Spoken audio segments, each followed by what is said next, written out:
Ya, saya ulangi lagi. Assalamualaikum warahmatullahi wabarakatuh.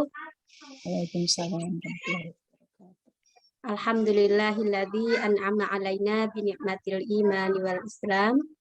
Nahmaduhu wa nasta'inuhu wa nastaghfiruh wa na'udzu billahi min syururi anfusina wa min sayyiati a'malina.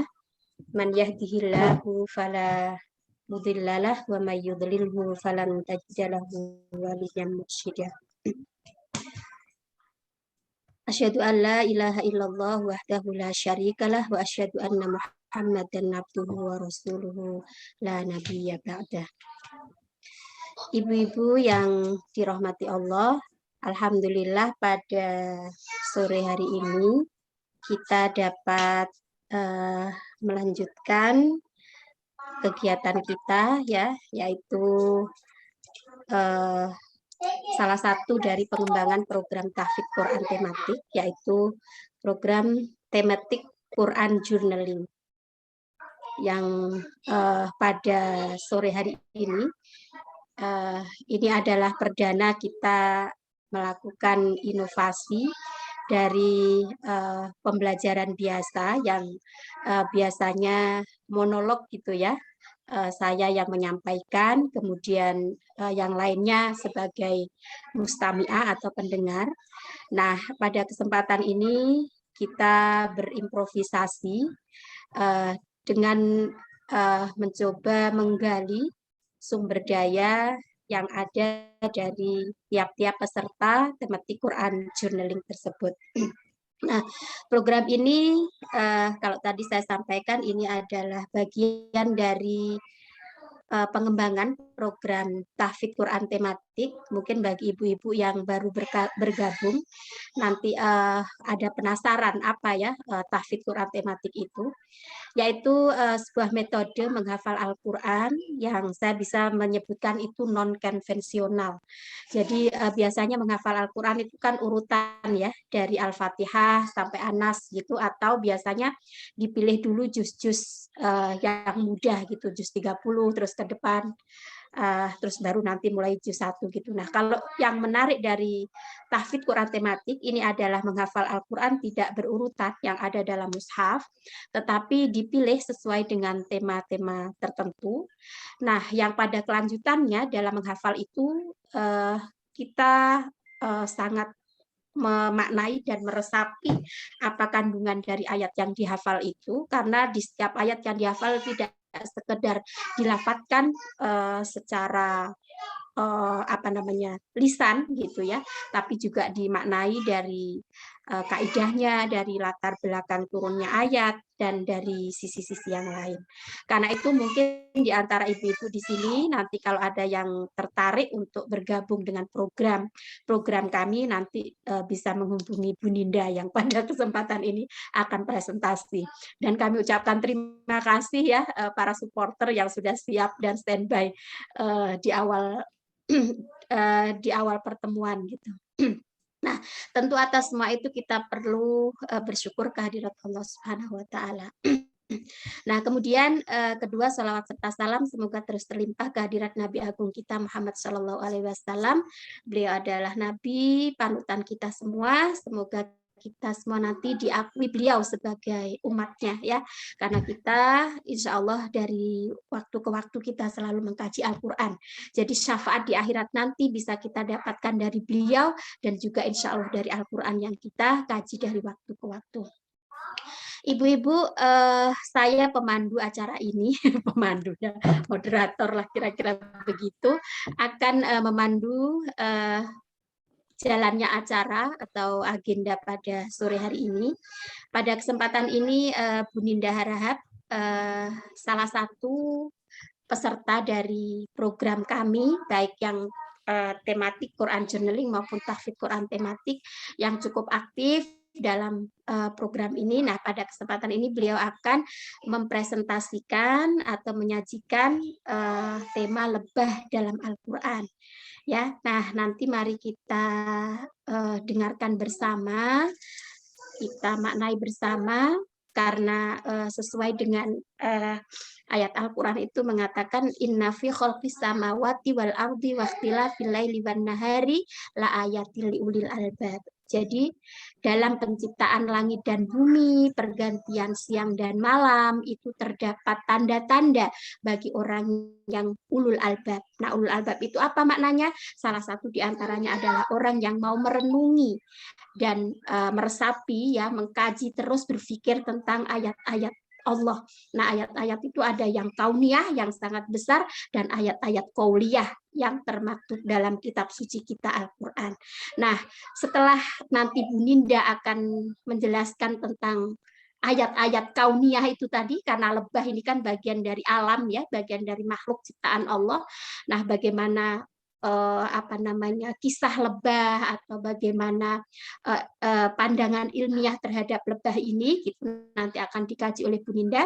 Nah, kemudian nanti di akhir kita akan mengkaji juga ayatnya, lalu syukur-syukur kita kemudian bisa menghafal bersama ayat-ayat ini, ya. Gitu. Jadi kita mengintegrasikan ayat-ayat kauniyah, ayat-ayat alam dengan ayat-ayat qauliyah. Mungkin itu pengantar dari saya. Sebelum itu mari kita buka dulu dengan membaca basmalah bersama-sama. Bismillahirrahmanirrahim. Waktu sepenuhnya saya serahkan kepada Bu Ninda untuk menyampaikan, ya, sehabisnya materi gitu. Nanti baru kita lanjutkan dengan mungkin ada feedback, ada review, ada diskusi dan lain sebagainya, nanti kita lanjutkan. Baik, silakan Bu Ninda. Lihat wajah. Oke, Assalamualaikum warahmatullahi wabarakatuh. Terima kasih Teacher Lela. Teacher Lela ini adalah guruku, adikku, temanku, tempat curhat, ya. Mungkin secara usia jauh di bawah, tapi secara ilmu Teacher Lela ini sangat luar biasa.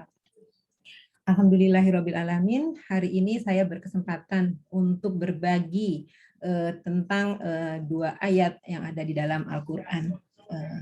Al-Quran adalah pedoman hidup manusia. Kitab suci merupakan mukjizat Allah Subhanahu wa Ta'ala kepada manusia paling mulia, Rasulullah Shallallahu Alaihi Wasallam. Rasulullah Shallallahu Alaihi Wasallam bersabda, "Sampaikanlah dariku sekalipun satu ayat." Hadis riwayat Bukhari, nomor hadis 3202. Ilmu Allah seluas samudra. Ilmu manusia hanya setitik air. Setitik inilah yang ingin saya bagikan di kelas tematik Quran Journaling hari ini. Izinkan saya akan berbagi slide.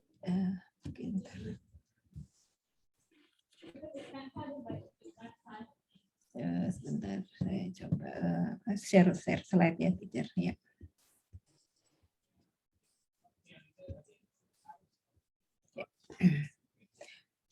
Al-Quran atau disebut juga Al-Quran memiliki beberapa nama seperti Az-Zikr, bisa terlihat ya slide-nya.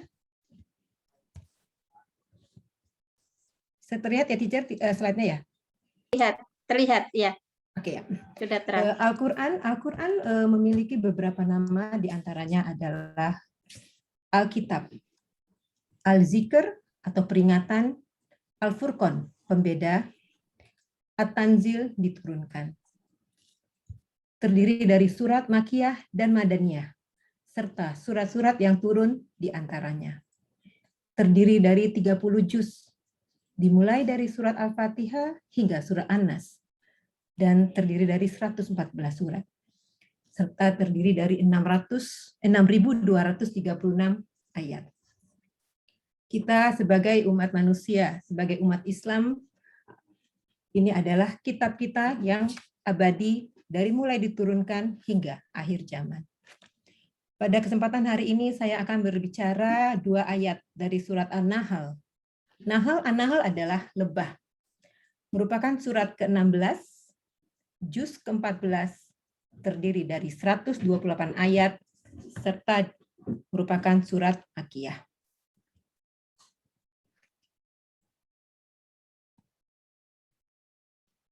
Di sini akan saya bacakan ayat ke-68 dari surat An-Nahl.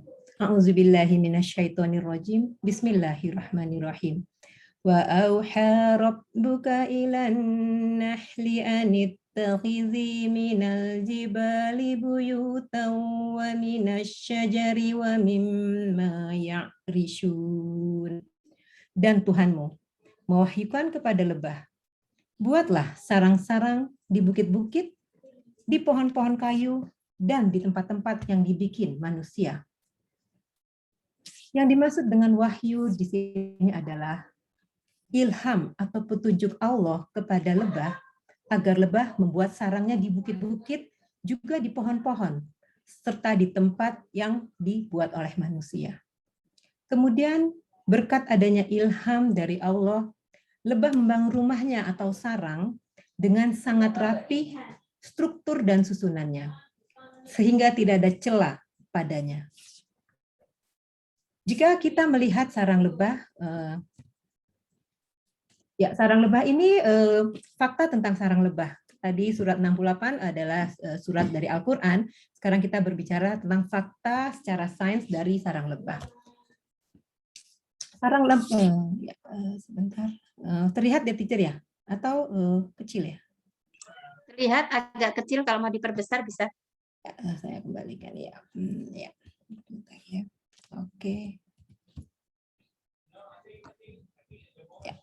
Kalau kita melihat sarang lebah itu menurut para ahli, bentuknya adalah heksagonal. Yang dipergunakan lebah merupakan bentuk terbaik yang bisa dibuat oleh lebah. Karena bentuk ini, lebah menjadikan sarangnya itu sebagai tempat tinggal, juga tempat untuk menyimpan madu. Bahan bakunya adalah lilin atau wax. Dan yang menakjubkan, wax itu dibentuk atau dibuat oleh lebah dari badannya. Dan di antara dinding-dinding ini sangat tipis, tetapi sangat kuat. Dan mampu menahan beban 2 kali lebih berat dari badan lebah itu sendiri. Ini adalah fakta sains tentang lebah. Setelah itu lebah juga memiliki dan lebah itu menyimpan semua madu-madu di tempat ini. Menurut para ahli, jika lebah membuat sarangnya tidak dalam bentuk seperti ini, maka banyak sekali ruang terbuang. Sehingga madu tidak bisa tersimpan di sarang yang berbentuk heksagonal ini. Dan di surat An-Nahl ayat 69 yang berbunyi, summa kuli min kulli samarati fasluki subula rabbiki zulula yakhruju min butuniha syarabun mukhtalifun alwanuhu fihi shifa'ul linnas inna fi dzalika laayatan liqaumin yatafakkarun. Yang artinya, kemudian makanlah dari tiap-tiap macam buah-buahan dan tempuhlah jalan Tuhanmu yang telah dimudahkan bagimu. Dari perut lebah itu keluar minuman madu yang bermacam-macam warnanya. Di dalamnya terdapat obat-obat yang menyembuhkan bagi manusia. Sesungguhnya pada yang demikian itu benar-benar terdapat tanda kebesaran Allah bagi orang yang memikirkan. Kemudian Allah menganugerahkan insting kepada lebah untuk makan dari sari makanan dan buah-buahan, serta menuju jalan-jalan yang telah dimudahkan bagi Allah. Kita bisa membayangkan ya, lebah berjalan terbang dari tempat-tempat yang jauh dengan kecepatan 25 hingga 32 km per jam. Dan lebah setelah mengambil makanan akan kembali ke sarangnya dan tidak pernah salah arah. Tidak pernah berbelok ke kiri dan ke kanan dan akan kembali ke sarangnya. Jadi kita bisa melihat ya bagaimana kekuasaan Allah kepada satu makhluk, yaitu lebah. Dan lebah-lebah itu memiliki kemampuan untuk yang sangat luar biasa ya, karena sayapnya lilin atau wax dibuat dari kedua sayapnya, dan dari mulutnya lebah mengeluarkan madu. Sedangkan lebah betina atau ratu lebah menghasilkan telur yang menetas dan akan terbang ke tempat kehidupannya. Ini adalah lebah saat mengambil sari bunga atau nektar dari bunga atau pohon-pohon yang mempunyai rasa manis. Kita akan bicara tentang lebah ya, bagaimana kehidupan lebah. Lebah itu hanya memakan yang baik dengan cara yang baik. Lebah mengambil sari bunga atau nektar.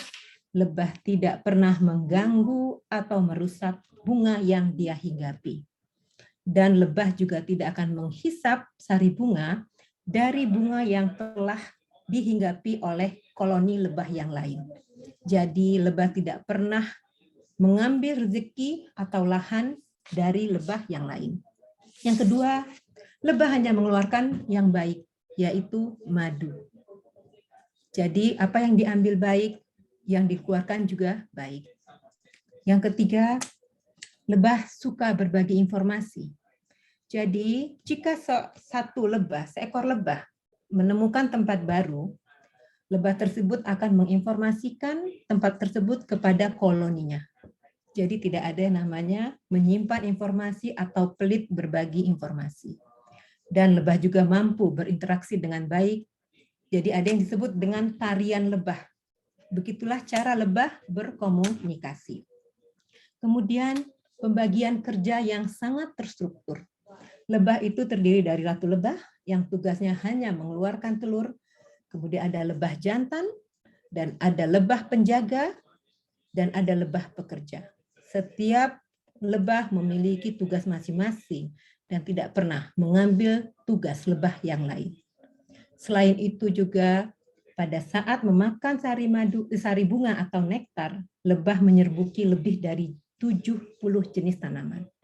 Jadi lebah juga membantu bertambahnya tanaman sehingga terjadi penyerbukan. Setiap koloni yang berisi 20.000 hingga 60.000 lebah dapat menghasilkan 27 hingga 40 kg madu per tahun. Kita akan melihat produk-produk dari lebah. Mungkin ini kita semua sudah sangat familiar ya dengan produk-produk dari lebah.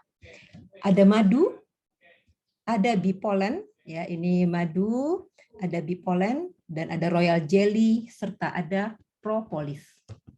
Kita ketahui ya, madu produk lebah yang paling populer dihasilkan dari sari bunga dan mengandung glukosa, fruktosa, maltosa, sukrosa, karbohidrat, enzim diatase, dan enzim invertase. Komposisi kandungan dan warna madu kerap berubah bergantung pada tanaman yang diisap oleh lebah tersebut. Madu berfungsi juga sebagai antibakteri, antioksidan, anti tumor, dan antiinflamasi. Madu juga berperan sebagai penyedia energi, serta kandungan fruktosa di dalamnya sangat cepat diserap tubuh, sehingga cocok dikonsumsi bagi mereka yang kurang sehat. Ada juga bee pollen. Bee pollen adalah serbuk sari yang dikumpulkan dan dibawa ke sarang lebah madu. Merupakan produk berwarna kecoklatan atau emas. Ini mengandung vitamin A, D, E, K, C, dan B, serta memiliki vitamin B5. Bee pollen juga mengandung asam amino 5-7 kali lipat dibanding makanan berprotein yang kita temui. Dan tingginya kadar B5 mengandung kelenjar adrenal yang tidak ikut terpacu bila sedang stres. Mungkin tadi ya seperti saya nih agak stres, mungkin saya cocok minum bee pollen, jadi bisa mengurangi stres juga ya. Bee pollen juga berguna meningkatkan kesuburan, mengurangi ketidaknyamanan di usia tua, dan menangani gejala menopause.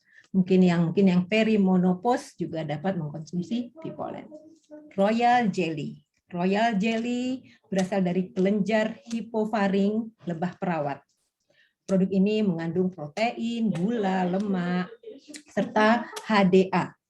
Produk ini juga kaya akan vitamin B.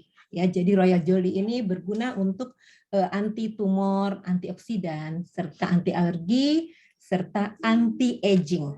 Jadi mungkin ya usia-usia seperti kami yang jelita mungkin punya masalah dengan aging, jadi butuh mungkin royal jelly sebagai anti aging ya. Mungkin teman-teman di sini juga jadi berpikir, oh iya produk lebah ini cocok untuk kita. Ya. Dan propolis ya, sekarang juga mungkin 20 tahun terakhir ini propolis juga sangat terkenal karena ini merupakan cairan lilin lebah yang dikumpulkan dari daun muda. Produk dari lemak madu ini dikunyah dan dicampur dalam tubuh lebah. Dan propolis mengandung semua vitamin kecuali vitamin K dan mengandung semua mineral kecuali sulfur. Di dalam propolis juga terdapat banyak antioksidan dan sangat berfungsi untuk disinfektan alami yang membunuh berbagai kuman. Jadi kita bisa lihat ya, dari seekor lebah banyak sekali yang dihasilkan. Dan lebah ini adalah binatang yang hidupnya menghasilkan sesuatu benar-benar untuk manusia. Jadi betapa luar biasa apa yang diciptakan oleh Allah Subhanahu wa taala kepada kita. Dan hadis tentang madu. Dari hadis riwayat Ibnu Majah nomor hadis 3452. Madu adalah penyembuh bagi segala penyakit dan Al-Qur'an adalah penyembuh terhadap apa yang ada di dalam dada. Maka bagi kalian terdapat dua penyembuhan, Al-Qur'an dan madu. Kemudian pada hadis riwayat Bukhari nomor hadis 5682 diriwayatkan oleh Aisyah, Rasulullah bersabda, Nabi SAW diriwayatkan oleh Aisyah, Nabi SAW menyukai makanan manis dan madu. Jadi memang ada hadis yang menyatakan bahwa madu itu sangat bermanfaat. Sebagai penutup, Al-Quran itu selalu benar. Tidak ada yang salah dalam Al-Quran. Mungkin kita sebagai manusia memiliki keterbatasan kemampuan untuk memahami apa yang disampaikan Allah di dalam Al-Quran. Pada saat mungkin surat An-Nahl ini turun 1400 tahun yang lalu. Mungkin saat itu ilmu pengetahuan manusia belum sampai untuk memahami bahwa seekor lebah dapat menghasilkan madu, bipolen, royal jelly, propolis. Dan mungkin di daerah tersebut lebah itu bukan tempat tinggal lebah ya, mungkin ahli sejarah mungkin bisa menerangkan apakah di daerah padang pasir lebah akan hidup. Jadi itu di luar pengetahuan saya. Kan tetapi dari seekor lebah kita dapat mengambil manfaat. Pertama, jadilah orang bermanfaat sebagaimana lebah. Hidupnya memberi manfaat, tidak pernah merusak. Mengambil rezeki, mencari rezeki dengan cara yang benar, dengan cara yang baik. Dan sebagai outputnya memberikan yang baik. Selain itu, lebah adalah binatang yang bekerja keras. Bagaimana seekor lebah yang tugasnya adalah menghasilkan madu sepanjang hidupnya, bekerja tanpa letih untuk menghasilkan madu. Kemudian berbuat baik. Jangan pernah mengambil rezeki orang lain sebagaimana lebah tidak pernah mengambil mengambil sari bunga di bunga yang telah ada koloni lebah yang lain.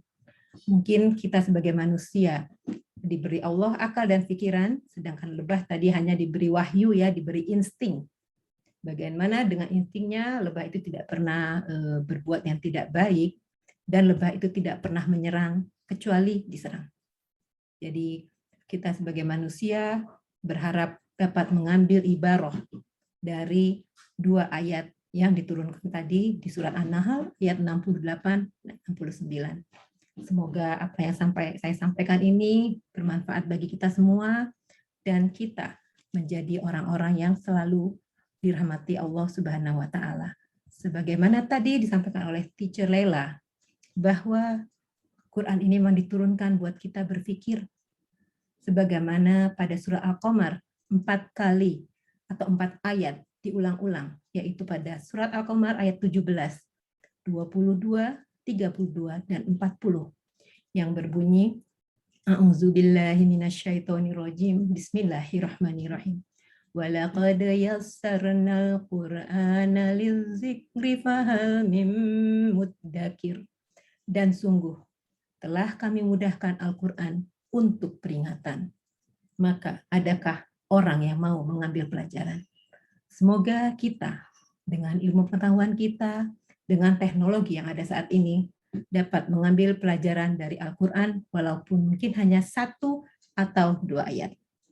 Semua yang datang yang baik adalah dari Allah. Jika ada kekurangan, itu adalah karena keterbatasan ilmu saya. Wabillahi taufiq wal hidayah. Assalamualaikum warahmatullahi wabarakatuh. Waalaikumsalam warahmatullahi wabarakatuh. Waalaikumsalam warahmatullahi wabarakatuh. Sebuah presentasi yang luar biasa yang membuka penglihatan dan pikiran kita untuk terus merenung ayat-ayat Allah ya. Kalau tadi saya sampaikan ayat-ayat Allah itu ada ayat-ayat kauniyah, ayat-ayat alam yang begitu luas, dan ayat-ayat ada suara dan ayat-ayat qauliyah ya yang tertera di dalam kitab suci Al-Qur'an. Nah, tadi sudah awali oleh Bu Ninda bagaimana penjelasan tentang lebah ya dari sisi sains atau ilmu pengetahuan.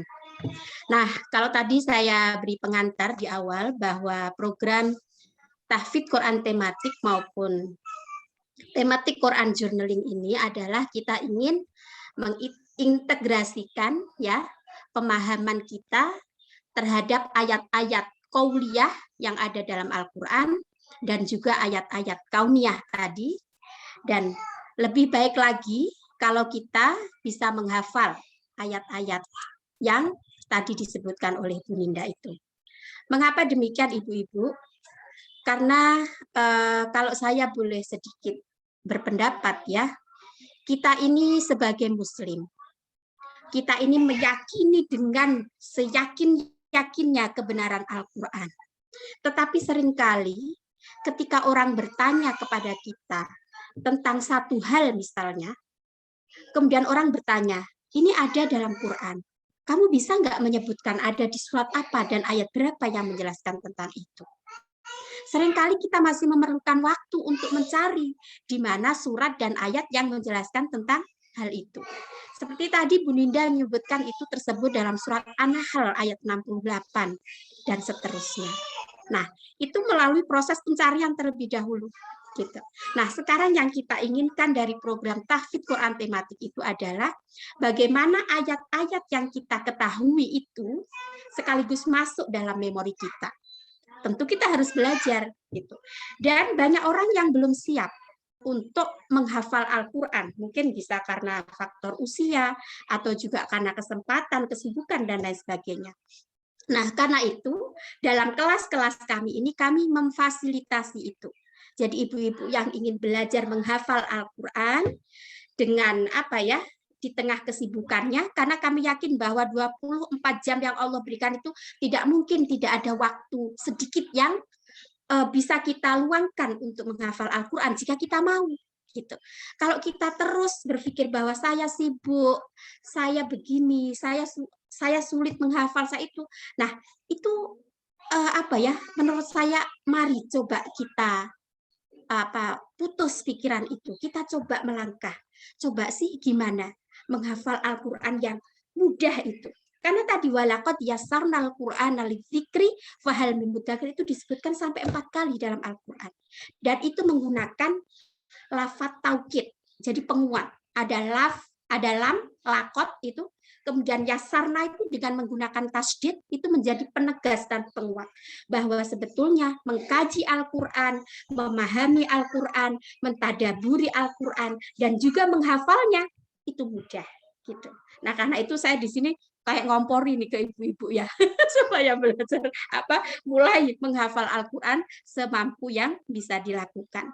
Nah, ibu-ibu saya ingin tunjukkan video kepada ibu-ibu sekalian tentang program kami ya, karena program menghafal Quran secara tematik ini sudah diterapkan di semua usia gitu. Jadi dari anak-anak PAUD ya sampai profesor itu yang ikut program tahfidz Quran tematik ini. Nah, ini ada program anak-anak yang mereka sudah menghafal ayat-ayat yang tadi dibaca oleh Bu Ninda. Sebelum nanti kita akan menghafal bersama, mari kita lihat dulu videonya itu, ya, supaya ibu-ibu bisa menyaksikan bersama. Silakan, Bu Novi, mempersiapkan videonya. Ini kita akan belajar tahfidz Quran tematik dengan tema makanan dan minuman yang menyehatkan.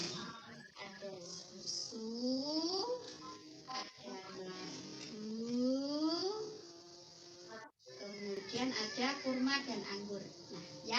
Nah, ini terdapat dalam surat An-Nahl ayat 66 sampai 68. Maaf, 60 berapa? 9. Oke, yuk Puput, dimulai dari Puput. Kata kuncinya susu, artinya pada perut hewan terdapat minuman yang susu yang murni dan mudah ditelan.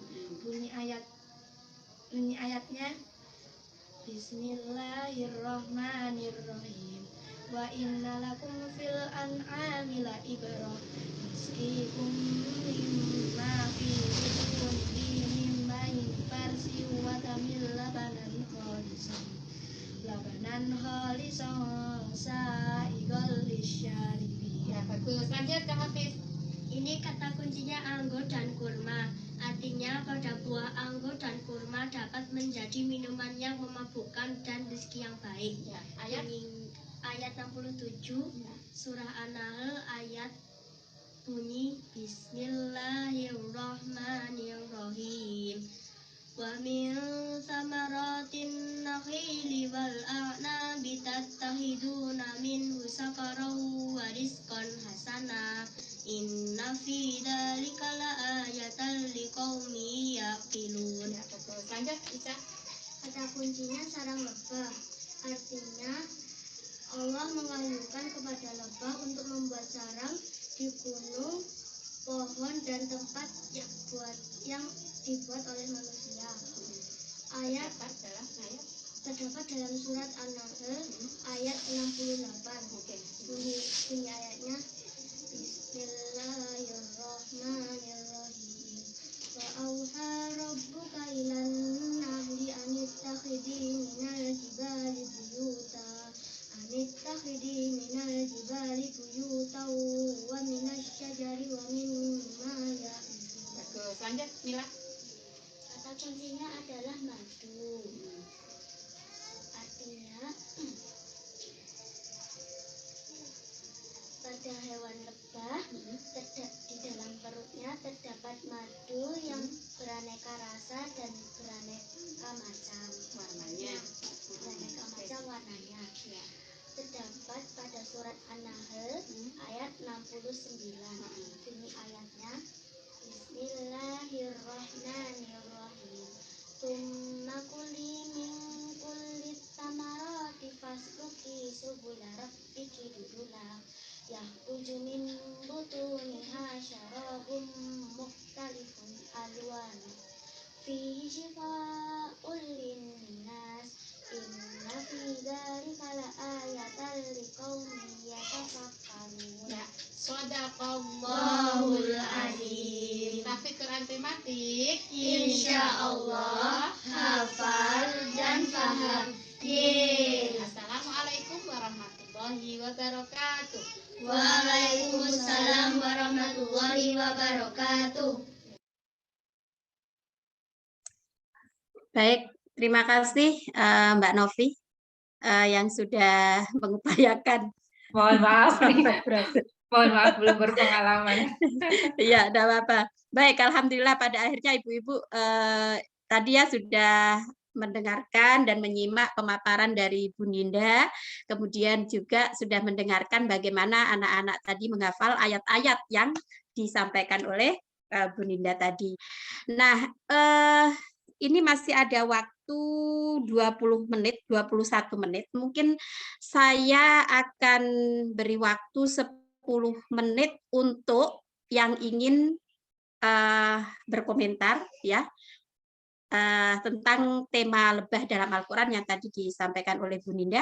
Boleh pertanyaan boleh ya Mbak Nin? Pertanyaan teacher yang jawab.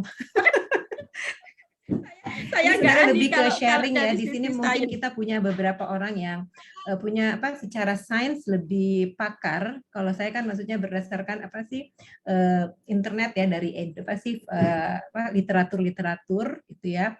Mungkin apa ada yang lebih paham secara apa ilmu apa ya ilmu pengetahuan alam. Di sini ada Mbak Dina Darwi, seorang peneliti di National University Singapura, mungkin bisa menambahkan Mbak Dina.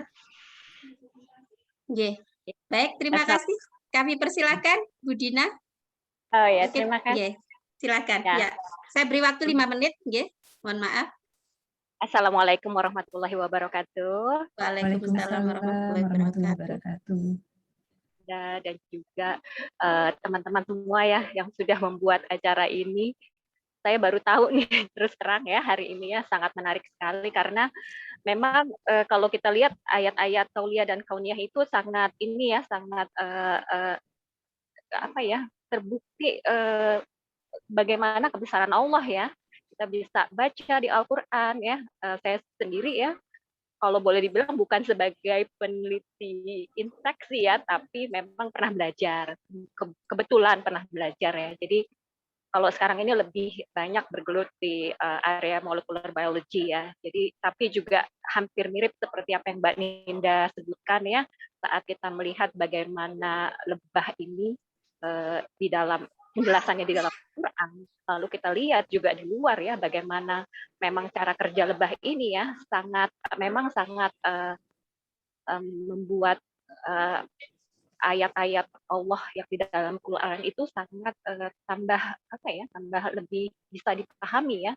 Jadi ini yang mungkin bisa saya cuma ungkapkan. Memang kalau di insek sendiri ya, kalau tadi Mbak Ninda sebutkan tempat apakah bisa hidup di gurun pasir ya, ini memang binatang kita bilangnya ya makhluk ciptaan Allah ya, yang memang sangat kuat.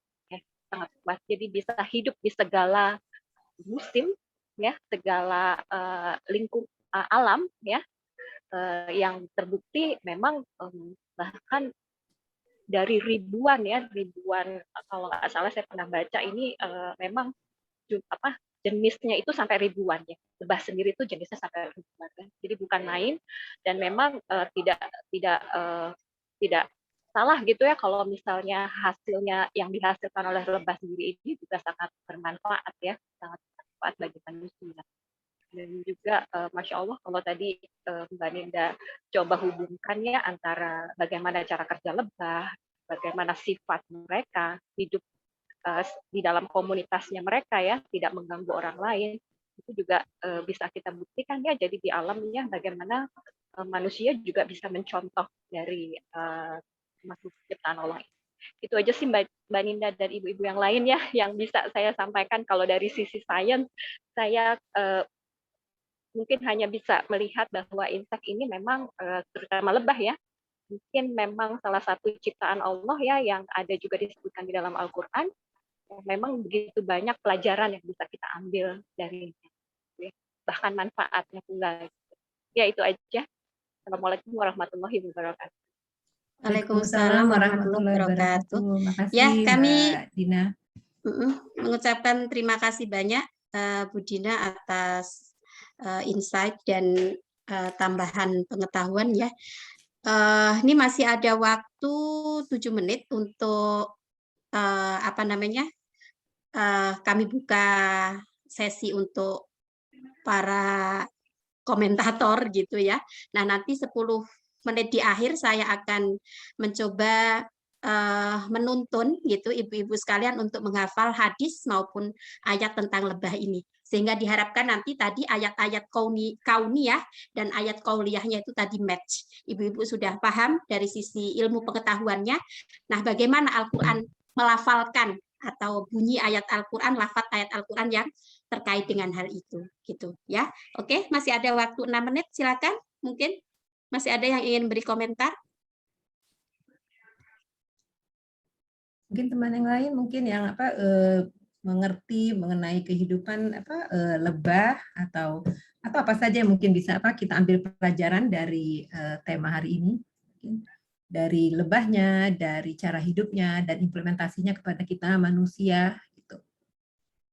Oke, Di sini ya. ada siapa mungkin siapa nih yang Karena kalau saya mungkin perspektifnya Al-Quran ya, ya. maksudnya dari sisi kajian Al-Qurannya gitu. Nah, oh ini ada Bu Nana atau Mbak Nana, raise hand, silakan. Ya Mbak Yana, silakan Nah. Nana ini temanku di Nederland. Oh baik, ya. Selamat datang Nah. Saya cuman mau share aja, mungkin share ini udah banyak yang tahu mengenai madu ya. Ya, mungkin yang ahli seperti Ibu yang tadi itu udah ngerti mungkin. Cuman saya mau share aja karena pengalaman ini sebagai wonder dalam diri saya. Mengenai madu, karena ada turunan alergi, ya kan? Alergi untuk gatal-gatal gitu kan ya. Saya tahu madu itu manfaatnya banyak apa gitu. Terus tapi itu nggak ada yang match untuk, apalagi di Belanda ini mungkin terkenal alergi kalau musim semi, pada alergi hidungnya buntu karena bunga-bunga serbuknya bertebaran, mata gitu ya. Terus akhirnya minum obat tuh cuman sementara. Dan ternyata ada yang bilang di sini, saya cari juga informasi kanan kiri, akhirnya bilang kamu harus minum madu yang dibuat dari lebah di sekitar kamu. Minum madu yang nah itu nyarinya lumayan susah karena tinggal di sini. Alhamdulillah nemu. Nah, itu saya pakai sebotol untuk suami saya yang super alergi dengan yang gatal yang kayak gitu, itu sangat membantu sekali. Jadi mungkin di masa depan ada yang ahli gitu ya, mengadaptasikan lebah di tiap lingkungan. Jadi kita juga kalau bikin bunga-bunga ditanam itu bunga yang memotivasi lebah supaya bisa bikin madu. Dan sekarang sih mulai diterapkan di desa saya. Jadi dikasih biji tanaman, disebarkan di mana saja yang kamu mau, dikasih oleh namanya pemerintah ya, untuk disebarkan supaya lebah-lebah itu mudah untuk mendapatkan bikin madunya itu. Itu aja yang Nah, maksudnya dari madu dari lebah di dekat rumah kita gitu. Maksudnya kalau misalnya iya, Nana tinggal di Breda, lebah dari Breda madu dari Breda gitu. Iya. Jadi ada imker namanya di sini, nggak tahu bahasa Indonesianya apa ya. Imker itu yang berternak lebah yang menghasilkan madu. Itu ada kecil aja, ada orang yang ada halaman punya pemerintah gitu, ditanami bunga-bunga terus diisi lebah, dan yang mengerjakan itu orang-orang yang hobi untuk mengerjakan itu. Dan lebahnya hasilnya itu dijual dengan ya harga mahal juga karena sedikit hasilnya. Dan itu sangat membantu sekali orang yang alergi pols itu yang di sekitar situ juga.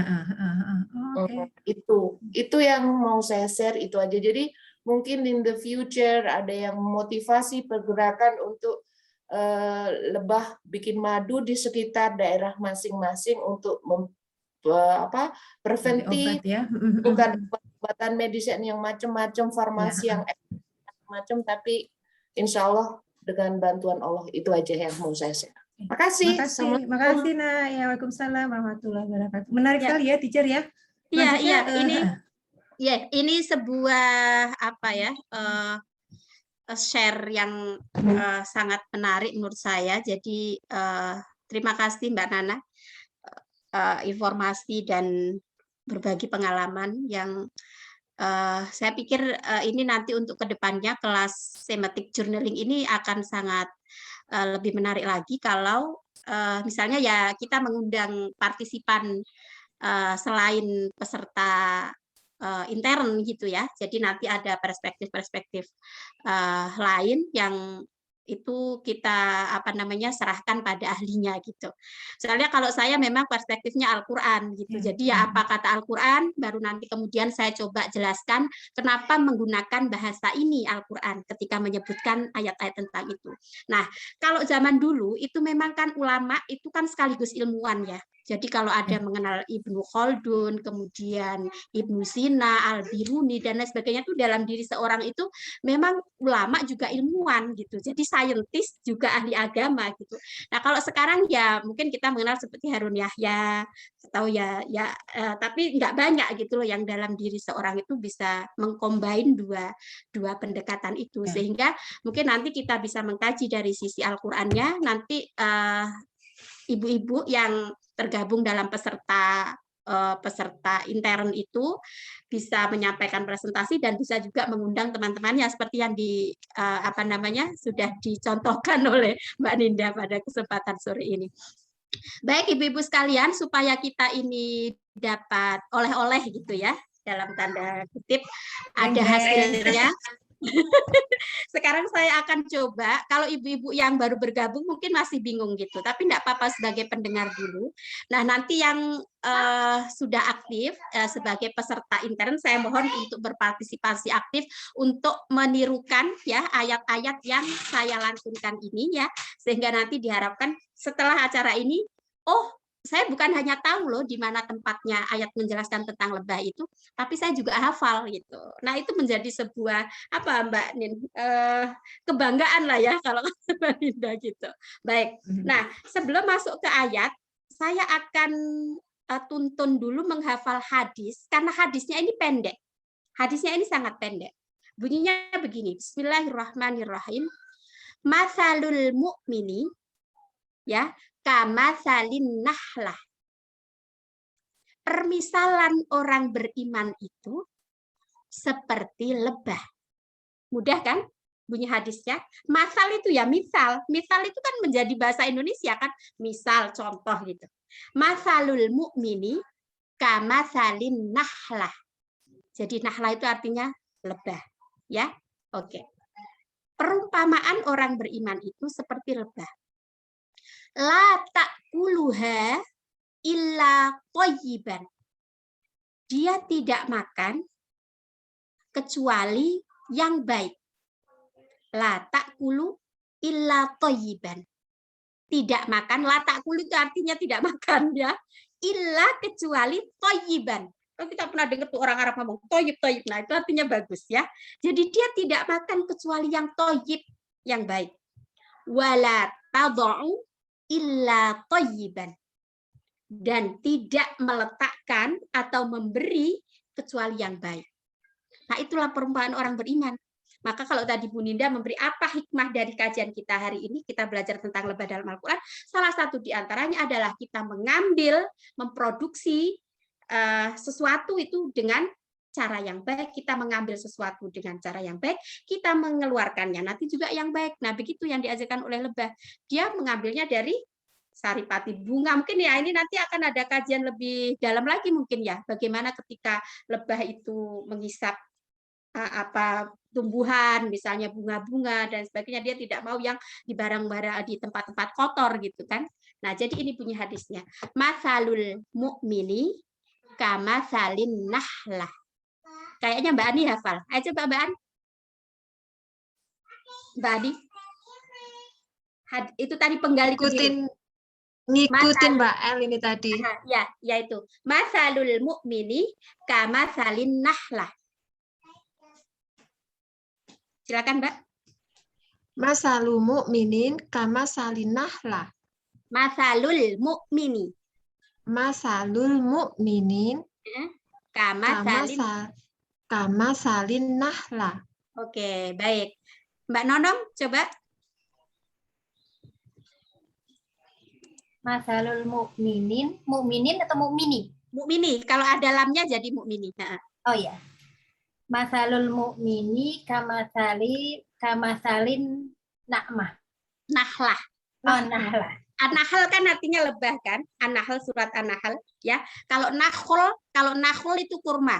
Maka kita kalau ngaji kan diperhatikan ya, pakai ha apa pakai kho gitu. Karena itu beda arti. Kalau nahl lebah, kalau nakh yang pakai kho itu artinya kurma. Ya, oke.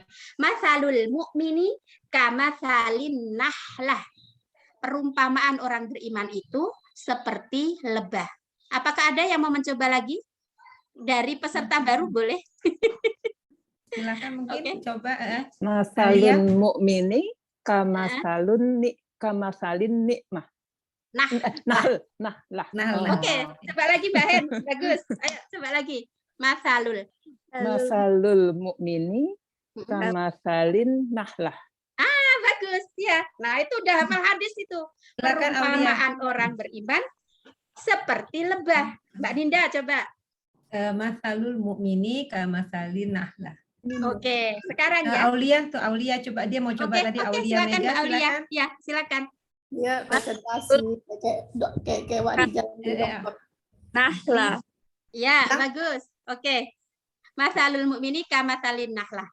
Oke, penggalan hadis berikutnya. La ta'kulu, tidak makan. Illa thayyiban.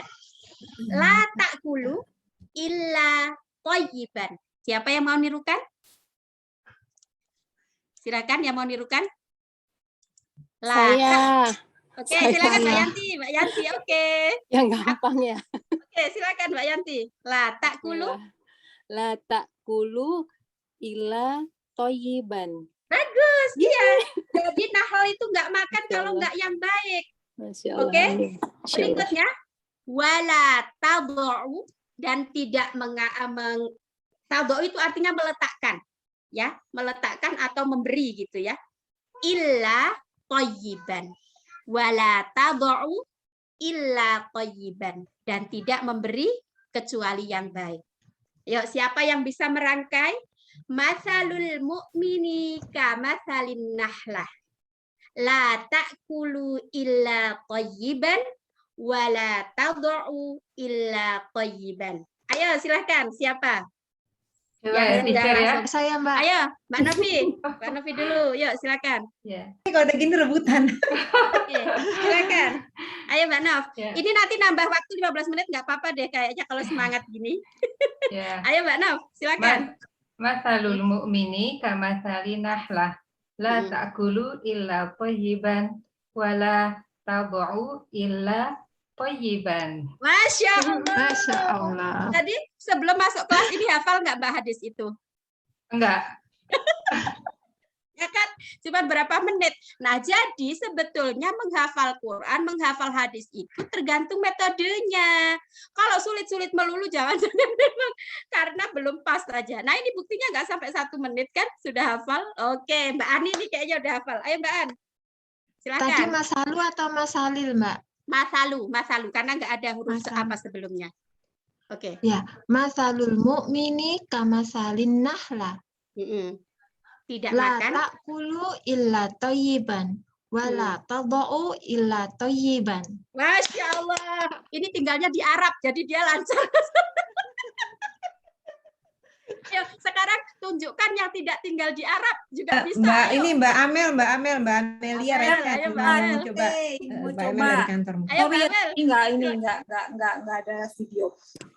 Oke. Masalul mu'mini kamasalin nahla. La taqulu illa thayyiban wa la tad'u illa thayyiban. Masya Allah, barakallah, subhanallah. Oke, yang lain silakan. Ayo, pendek kok. Mbak Fani, ayo. Oke. Masalul mu'minin kamasalin nahlah. La taqulu illa thayyiban wa la tad'u illa thayyiban. Udah buat ngisi ceramah nanti, oke? Ini ada Mbak Rahma loh. Mbak Rahma ini yang di Belgia jago sekali ngajinya loh. Ayo, silakan, Mbak Rahma, silakan. Monggo Mbak Rahma. Silakan. Yuk. Di unmute tolong Mbak Rahma. Di unmute dulu tadi itu suaranya. Silakan. Siapa saja boleh. Ini kelas terbuka. Yuk, silakan. Silakan Mbak Rahma di mute. Silakan Mbak Rahma, masih mute suaranya nggak ada. Mbak Rahma hidup ya? Ya, silakan. Oke. Masalul mu'minina kamasalil nah wala ta'kulu illa tayyiban wala tad'u illa tayyib. Oke. Kalau ini kelihatan memang bisa bahasa Arab, jadi ada improvisasi. Oke, tapi kalau hadis itu memang enggak apa-apa. Jadi kalau ada sedikit-sedikit redaksi yang kayak ada improvisasi itu sebenarnya enggak apa-apa. Karena kalau redaksi hadis itu kan banyak versinya ya. Tapi kalau Quran itu enggak boleh ada tambahan ada tambahan sedikit aja enggak boleh gitu. Ya, kecuali kalau nanti udah masuk pada qiraat-qiraat yang lain itu sudah pelajaran lain ya. Nah, oke. Tapi tadi bagus Mbak Rahma. Oke, satu lagi. Setelah ini saya akan pandu menghafal ayat di surat An-Nahl ayat 68 tadi. Wa auha rabbuka ilan nahli anittakhidhi minal jibali buyutan wa minasyajari wa mimma ya'rishun tadi. Oke. Silakan dihafal. Ada yang mau coba lagi? Satu orang lagi. Perumpamaan. Nyoba di sini loh. Oke, nah ini Mbak Heni, mangga silakan Mbak Hen. Perumpamaan orang mukmin. Ini ya, masalul mu'mini kamasalin nahlah. La ta'kulu illa thayyiban wala tad'u illa thayyiban. Masya Allah, subhanallah, itu padahal nggak tahu tulisannya loh. Itu baru dengar. Sudah jadi ustazah itu. Teacher, itu ila atau illa? Illa, kan artinya kecuali. Ya, illa. Jadi masalul mu'mini kamasalin nahlah. Perumpamaan orang beriman itu diibaratkan seperti lebah. La ta'kulu illa thayyiban, tidak makan kecuali yang baik, wala tad'u illa thayyiban, dan tidak memberi kecuali yang baik. Oke, sip. Baik semuanya. Nanti itu dihafalkan terus ya, biar nggak lupa. Semuanya toyib ya, berarti teacher. Semuanya toyib. Ingat semuanya toyib hari ini. Baik. Sekarang gimana nih, kita sepakati dulu tapi ya, kalau misalnya kita nambah 15 menit untuk menghafal ayat, oke apa enggak? Kalau direkam Mbak Ani, direkam Mbak. Ini recording Mbak Ani. Udah direkam Mbak Ani. Oke. Baik. Nah, supaya ada gambaran tulisan, Mbak Ninda tolong di-share tadi yang surat An-Nahl ayat 68.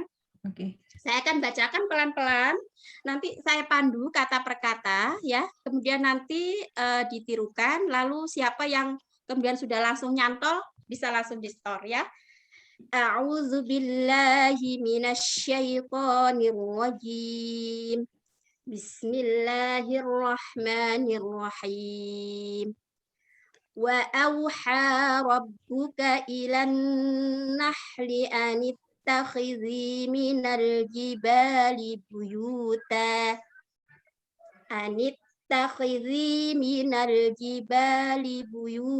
wa minasyajari wa mimma ya'rishun.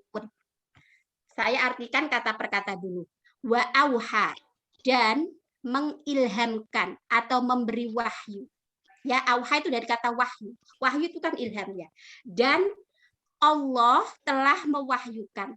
Jadi struktur bahasa Arab sering kali saya sebutkan di beberapa pertemuan. Struktur bahasa Arab itu adalah kata kerja dulu, baru kemudian pelaku. Berbeda dengan bahasa Inggris atau bahasa Arab, ya kan? Kalau bahasa Inggris kan, ini coba nanti kalau kita lihat di arti bahasa Inggrisnya kan, your God gitu, mungkin dulu ya di depan gitu, mengilhamkan gitu. Nah, tapi kalau bahasa Arab itu kata kerjanya dulu. Jadi memberi wahyu, mewahyukan, mengilhamkan. Siapa yang mengilhamkan? Rabbuka, Tuhanmu.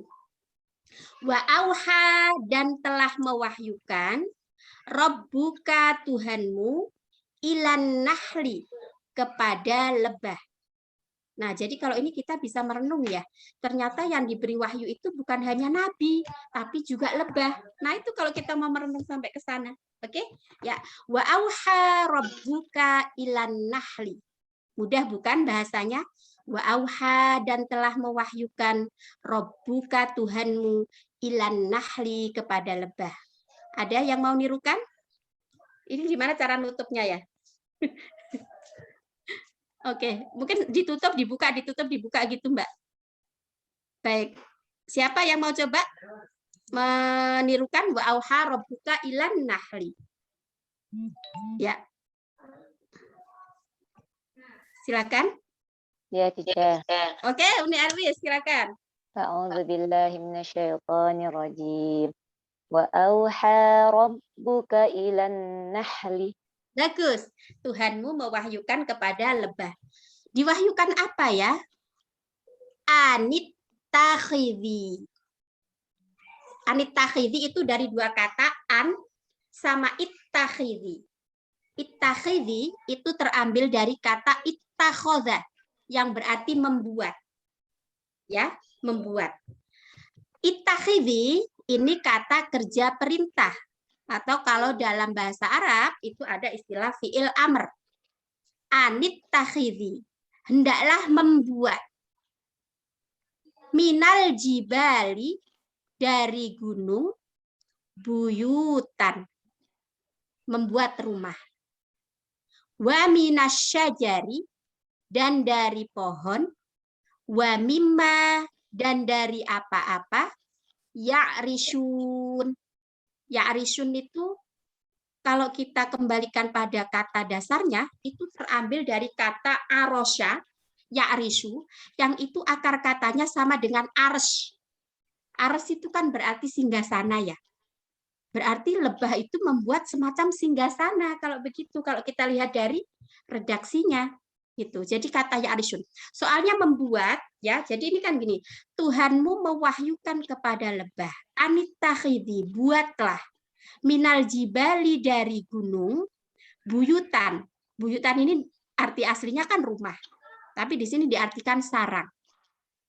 Jadi dari bukit atau dari gunung itu buatlah rumah. Nah, wa minasyajari dan dari pohon juga, wa mimma dan dari apa-apa ya'rishun yang dibangun oleh manusia, yang dibikin oleh manusia. Nah, membangun itu kan bahasa Arabnya bisa bana, yabni. Tapi kenapa di sini menggunakan kata ya'rishun yang akar katanya sama dengan arsy, singgasananya Allah. Nah, jadi ini bisa kita sedikit merenung dari redaksi ayat ini. Kalau menggunakan kata ya'rishun berarti lebah itu semacam singgasana yang dinikmati oleh lebah itu. Maka tadi kan banyak sekali keistimewaan lebah ya. Dia tidak makan kecuali dari yang baik, tidak mengeluarkan kecuali yang baik. Dia tinggal di tempat semacam singgasana yang itu tentu sangat baik. Gitu. Nah, oke. Sekarang ini tadi wa auha rabbuka dan Tuhanmu telah mewahyukan ilan nahli kepada lebah anittakhidhi minal jibali buyuta. Coba mulai dirangkai. Anittakhidhi hendaklah membuat minal jibali dari gunung atau bukit buyutan. Buyutan itu jamak dari baitun. Baitun itu artinya rumah. Maka ada sebutan baitullah, ya kan? Rumah Allah. Nah, itu. Jadi buyut itu jamak dari bait, rumah. Baitullah, rumah Allah. Oke, anittakhidhi, an hendaklah ittakhidhi membuat minal jibali dari gunung buyutan rumah. Atau dalam hal ini kita artikan sarang. Wa auha rabbuka ilan nahli anittakhidhi minal jibali buyuta. Waqaf di situ aja dulu ya. Wa auha rabbuka ilan nahli anittakhidhi minal jibali buyuta. Anittakhidhi minal jibali buyuta. Anittakhidhi minal jibali buyuta. Apakah ada yang mau menirukan penggalan kedua? Silakan disimpan Mbak Nindaya, ditutup. Silakan yang siap membaca penggalan kedua. Lia. Oke, silakan. Minal jibali buyuta. Anittakhidhi minal jibali buyuta. Oke, bagus. Sekarang siapa yang akan merangkai dari wa auha rabbuka sampai ke buyuta? Wa auha rabbuka Adakah yang akan mencoba? Coba, Mbak. Oke, Mbak Ani, silakan. A'udzubillahiminasyaitonirrajim. Wa auha rabbuka Hanya panjang, Mbak. Panjangkan dikit. Wa auha rabbuka minan nahli. Betul ya? Hendaklah membuat anittakhidhi minal jibali buyuta. Oke, bagus. Oke. Silakan yang lain lagi. Wa auha rabbuka ilan nahli anittakhidhi minal jibali buyuta. Silakan. Uni Elvis mungkin mau disambung? Coba ya. Wa auha rabbuka ilan nahli anittakhidhi minal jibali buyuta. Oke, bagus ya. Ada satu lagi kah? Tuhanmu mewahyukan kepada lebah, hendaklah membuat dari gunung itu rumah. Ya, strukturnya memang begitu ya bahasa Arab. Mungkin agak membingungkan, tapi ya kira-kira artinya ya Tuhanmu mewahyukan kepada lebah untuk membuat rumah atau sarang dari bukit atau dari gunung. Mbak Rahma mungkin mau coba lagi? Wa auha rabbuka ilan nahli anittakhidhi minal jibali buyuta. Oke, bagus. Oke. Sudah hafal paling ya? Sudah hafal nggak, Mbak? Sebelumnya? Enggak, saya dengerin terus saya tulis. Oke, baik. Nah, sekarang bisa dibuka lagi, Mbak Nin, ininya, apa namanya, ayatnya tadi kita habiskan karena kebetulan pendek. Oke, nah ini karena tidak ada tanda wakaf di sini ya, maka kita ulangi. Anittakhidhi minal jibali buyutaw wa minasyajari wa mimma ya'rishun. Tinggal ditambahi wa minasyajari dan dari pohon, wa mimma dan dari apa-apa ya'rishun yang dibikin manusia. Ya'rishun itu membuat arsy, membuat singgasana. Ditambahi wa minasyajari wa mimma ya'rishun dan dari pohon dan dari apa-apa ya'rishun. Ya'rishun itu ingat kata arsy tadi ya. Oke. Anittakhidhi minal jibali buyutaw wa minasyajari wa mimma ya'rishun. Waktu tinggal 3 menit ya. Oke. Baik, kita ulangi lagi. Wa auha rabbuka ilan nahli anittakhidhi minal jibali buyuta. Anittakhidhi minal jibali buyuta wa minasyajari wa mimma ya'rishun. Oke. Mbak Rahma tadi tinggal nambahin dikit hafalannya. Tadi udah lancar. Mungkin mau dilanjutkan? Wa auha rabbuka ilan nahli anittakhidhi minal jibali buyutan wa minasyajari mimma ya'rishun. Nggih, wa minasyajari. Cuman itu aja ininya. Nggih, bisa sekali lagi untuk supaya lebih sempurna. Wa minasyajari. Wa minasyajari wa mimma ya'rishun. Wa auha rabbuka ilan nahli anittakhidhi minal jibali buyutan wa minasyajari wa mimma ya'rishun. Tinggal ditambah itu. Wa mimma ya'rishun. Oke, sebentar. Ini Mbak Rahma sudah hampir hafal. Mbak Rahma sudah hampir hafal. Saya minta Mbak Dinda ditutup, Mbak Din, slide-nya. Ini Mbak Rahma sudah hampir Oke, silakan Mbak Rahma sekali lagi untuk dilengkapi. Wa auha rabbuka ilan nahli anittakhidhi minal jibali buyutan wa minasyajari wa mimma ya'rishun. Ya, bagus. Wah, sempurna, luar biasa. Oke. Bagus. Ya. Masih ada satu lagi. Oh, waktunya tinggal 1 menit. Oke, baik. Ibu-ibu sekalian, karena waktu sudah habis ya. Jadi saya ulangi materi kita untuk hafalannya hari ini. Berbunyi yang pertama tadi, Bismillahirrahmanirrahim. Hadis yang berbunyi masalul mu'mini kamatsalin nahlah la ta'kulu illa thayyiban wa la tad'u illa thayyiban. Kemudian ayatnya tadi di surat An-Nahl, a'udzubillahi minasyaitonirrajim wa auha rabbuka ilan nahli anittakhidhi minal jibali buyuta. Anittakhidhi minal jibali buyuta wa minasyajari wa mimma ya'rishun. Shadaqallahul azim. Alhamdulillah pas jam 5:15.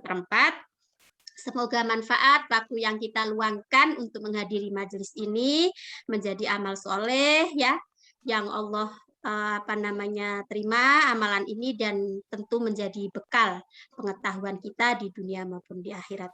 Saya selaku pemandu acara pada sore hari ini mohon maaf. Mbak Ninda mungkin ada closing statement? Nggak ada sih teacher, saya cuma mau mengucapkan terima kasih buat teman-teman yang sudah hadir. Semoga apa yang kita pelajari hari ini, mungkin tadi 1 ayat ya teacher, tapi semoga ayat itu bisa kita ingat dan lebih penting kita ambil manfaatnya dan kita terapkan dalam kehidupan kita. Jadilah orang baik, mengambil yang baik, mengeluarkan yang baik, dan tidak merusak apapun, dimanapun kita berada, memberi manfaat bukan memberi mudarat. Itu aja dari saya. Kenapa saya mengambil tema lebah ini, teacher, supaya kita jadi orang yang memberi manfaat, tidak pernah memberi mudarat dimanapun kita berada. Karena alhamdulillah yang hari ini kita lihat teman-teman yang maksudnya dari berbagai negara ya. Jadi kita dimanapun kita berada, mau kita minoritas, mau mayoritas, mungkin seperti Mbak Ani, termasuk yang mayoritas ya Mbak, Muslim ya di KSA. Ya, mungkin teman-teman di Eropa. Apalagi tadi kayak Bu Ratna dari Amerika, kita adalah yang minoritas, tapi tetap beri manfaat sekecil apapun, jadilah lebah dimanapun kita berada. Itu aja. Baik, ya mungkin ada sesi foto sebelum foto, kita akhiri. Bentar ya, kita foto dulu. Silakan ya, bisa sila kameranya dihidupkan. Di sini ada kakak saya, teacher, kakak oh saya. Iya, Kak Lili. Ya. Kak Lili, Bude Ratna, dan siapa Bude saja Ratna, yang lagi belum sempat disapa. Oke, silakan kameranya 1. Ada teman SD saya, teman SMP saya juga, Cut Oriza. 1, 2, 3. Oke. Bentar ya, saya cek fotonya. Bentar. Kirim dulu bentar. 1 lagi. Bentar. Mana sih? 1. Kok bisa sih? 1. Bentar. Oke, 1, 2, 3. Smile ya semua ya. 1, 2, 3 ya. Oke, terima kasih. Bu Ratna sebentar, ulang. Bu Ratna baru datang, Bu Ratna baru selesai sholat subuh di Washington soalnya. Oh. 1, betul gelap gulita gitu ya. Iya, gelap gulita pasti. 2, 3. Oke, terima kasih semua untuk kehadirannya. Terima kasih semuanya. Ya, mari kita akhiri dengan al-asr dan kafaratul majlis. Bismillahirrahmanirrahim. Wal 'asr innal insana lafi khusrin illa alladzina amanu wa 'amilus solihati wa tawassaw bil haqqi wa tawassaw bis sabr. Subhanakallahumma wa bihamdik asyhadu an la ilaha illa anta astaghfiruka wa atubu ilaik walhamdulillahi rabbil alamin. Terima kasih semuanya. Mohon maaf kalau nggak sempat menyapa satu-satu. Bude Ratna. Terima kasih semuanya. Terima kasih Mbak Ninda, teacher. Terima kasih. Assalamualaikum.